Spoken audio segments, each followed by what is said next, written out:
আসসালামু আলাইকুম। আমার দেশ প্রবাস চ্যানেল থেকে আপনাদের সবাইকে স্বাগতম।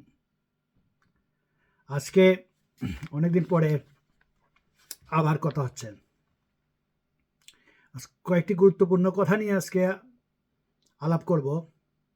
আপনারা সবাই জানেন যে সচিবালয় বাংলাদেশের গুরুত্বপূর্ণ একটি জায়গা, যেখানে আগুনে পুড়ে অনেক নথিপত্র ধ্বংস হয়ে গেছে। সচিবালয়ে কেন আগুন লেগেছিল, কী কারণ, অনুসন্ধান করার জন্য সরকার একটি তদন্ত কমিটি গঠন করেছেন। প্রথমে তদন্ত কমিটি গঠন করার পর সেই তদন্ত কমিটিকে চেঞ্জ করে আবার আরেকটি তদন্ত কমিটি গঠন করা হয়েছে।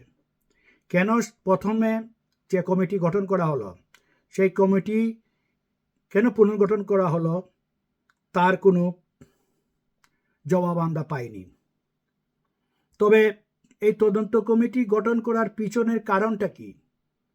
কারণটা তো হচ্ছে এটাই যে সচিবালয়ে আগুন কারা কিভাবে লাগলো বা কারা দিল, এটাই তো খুঁজে বের করা। তো তদন্ত কমিটি কি জবাব দেবেন সেটা তো আপনারা সবাই জানেন, এবং আমি ভালোভাবে জানি, এবং আমি বলতে পারি তদন্ত কমিটির রিপোর্ট কি, এবং তদন্ত কমিটি যারা আছেন তারাও জানেন যে এই রিপোর্টের ফলাফল কি। তো আমার মনে হয় তদন্ত না করেই বলে দিলেই হয়তো যে ঘটনাটার উৎপত্তি কিভাবে হয়েছে। এখানে সাংবাদিকদের প্রবেশাধিকার নিষিদ্ধ করা হয়েছে। 4 দিন পরে আজকে শুনলাম যে সাংবাদিকদেরকে অনুমোদন দেওয়া হয়েছে, কিন্তু এই 4 দিনের মধ্যে 2004 সালে যেভাবে অগাস্টের 21 তারিখে গ্রেনেড হামলা হয়েছিল, এরপরে ফায়ার ব্রিগেড সব কিছু দিয়ে সব আলামত নষ্ট করে দেওয়া হয়েছিল, সেই আলামতগুলা কি নষ্ট করার জন্যই 4 দিন সাংবাদিকদেরকে সচিবালয়ে যাওয়া নিষিদ্ধ করা হয়েছিল? তাও অনেক জনমনে প্রশ্ন। এবং জনগণ এটার কারণও জানে, আগুনটা কোত্থেকে এসেছে এবং কিভাবে এসেছে, এবং তদন্ত কমিটির রিপোর্টে ফলাফল কি আসবে। হয়তো কালকে প্রাথমিকভাবে রিপোর্ট দেওয়ার কথা, এবং স্থায়ী রিপোর্ট বা পূর্ণাঙ্গ রিপোর্ট হয়তো পেতে আমাদের 10-15 দিন বা আরও সময় লাগতে পারে। যাই হোক, তবে আমি জানি যে এটার ফলাফল কী, আপনারাও সবাই জানেন। সুতরাং এই নাটক না করে বলে দিলেই হতো যে এটা সেই 15 বছরের বিগত সরকার, যারা ফ্যাসিস্ট, আপনাদের কথায় যারা স্বৈরাচার, এবং তার সাথে ওই প্রতিবেশী রাষ্ট্র, যেই রাষ্ট্রের গোয়েন্দা সংস্থা, এদেরই এটা কারসাজি, এটা বলে দিলেই হতো, এবং তদন্তে এটাই পাওয়া যাবে এবং পাওয়া গিয়েছে, এটাই তো বলতে হবে বা এটাই বলবেন। তো এটা তো আর কোনো ব্যাপার না, তদন্ত হয়ে গেছে, আমরা জানি গেছি, রেজাল্ট পেয়ে গেছি। তারপরে যাক, এই যে সব কিছুতেই 15 বছরের সরকারের দোষ, স্বৈরাচারের দোষ, ফ্যাসিস্টের দোষ। ওই যে দক্ষিণ কোরিয়ায় বিমান যে বিধ্বস্ত হলো, 100 কত 79 জন না কতজন মারা গেল, এটা তো মানে আওয়ামী লীগেরই কাজ, সেই বিগত সরকারের কাজ।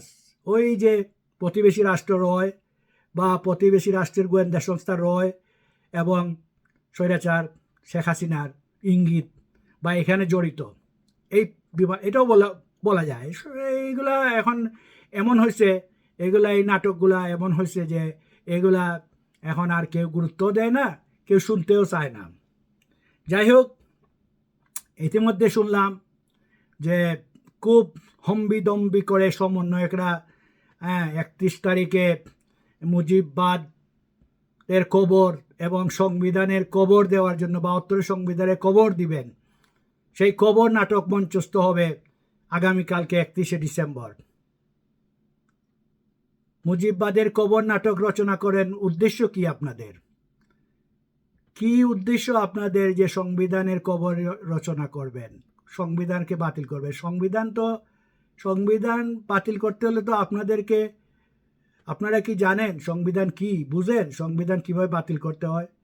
আপনারা চাচ্ছেন এখন গণঅভ্যুত্থানের সরকারকে বিপ্লবী সরকার নাম দিতে, এবং বিপ্লবে সব কিছু জায়েজ, এটাই বলতে চাচ্ছেন। তো এতদিন করলেন না কেন? 5 তারিখের পরেই তো বিপ্লবী সরকার গঠন করতে পারতেন, বা সামরিক সরকার গঠন করতে পারতেন, এবং সংবিধান স্থগিত করে দিতে পারতেন। সংবিধান স্থগিত করে দিয়ে যা ইচ্ছা তাই আপনারা করতে পারতেন। এখন তো আপনাদের ভুল হয়ে গেছে, সময় তো গড়িয়ে গেছে, লেট হয়ে গেছে। 5 তারিখে আপনারা করেন নাই, যে ভুল করেছেন এই ভুলকে শুধরাতে চাচ্ছেন, তাই না? মুজিববাদের 72 সংবিধান আবার বলতেছেন ঐক্যবদ্ধভাবে সবাইকে নিয়ে করবেন। কাকে নিয়ে ঐক্য করবেন? বৃহত্তর জনগোষ্ঠী, আওয়ামী লীগের একটা অংশ, তাদেরকে তো আপনারা নেবেন না। বিএনপি আপনাদের সাথে একমত হবে না, জামাতও আপনাদের সাথে বিএনপির সাথে একমত হবে না। তাহলে ঐক্য কীভাবে হবে? এই যে এই সরকার যে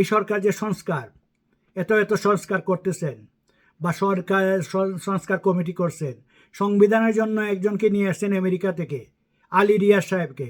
আলী রিয়াজ উনি কি সংবিধান বিশেষজ্ঞ, না রাষ্ট্রবিজ্ঞানী, না উনি কি সাংবাদিকতায় প্রফেসর ছিলেন? কি ছিলেন উনি? উনি সংবিধান কি রচনা করবে? আর উনি তো আমেরিকার সিটিজেন। উনি যখন আমেরিকার সিটিজেন হন তখন শপথ গ্রহণ করেছেন যে তিনি আমেরিকার যাই করবেন আমেরিকার স্বার্থ সংরক্ষণ করে করবেন। তাইলে কি তিনি আমেরিকার স্বার্থ সংরক্ষণ করার জন্য বাংলাদেশে এসেছেন কোনো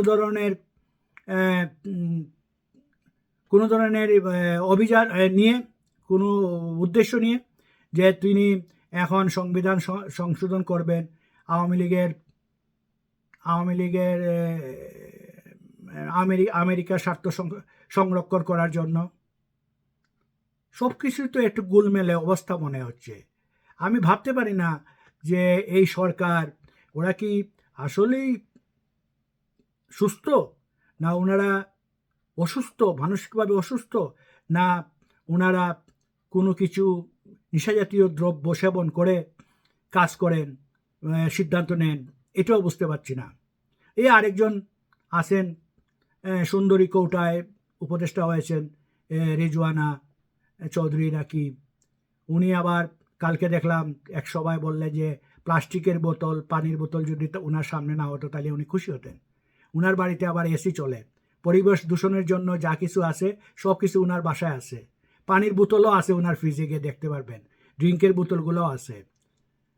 তো এই দ্বিচারিতার উদ্দেশ্য কি বুঝতে পারি না। আপনি যা নন, আপনি যা বিশ্বাস করেন তাই করেন, তাই বলেন, যা বিশ্বাস করেন না তা কেন বলেন?